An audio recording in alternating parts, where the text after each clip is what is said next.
கண்ணோடும் நெஞ்சோடும் உயிரால் உன்னை மூடிக்கொண்டேனே.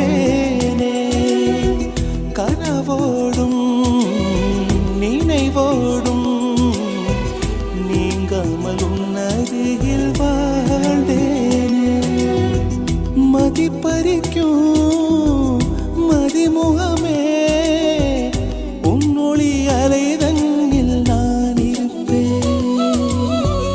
எங்கே நீ சென்றாலும் அங்கே நான் வருவேனே. மனசெல்லாம் நீதான் நீதானே. நீ தூங்கும் நேரத்தில் என் கண்கள் தூங்காது கண்மணியே. ஓ கண்மணியே, பூவொன்று உன் மீது விழுந்தாலும் தாங்காது.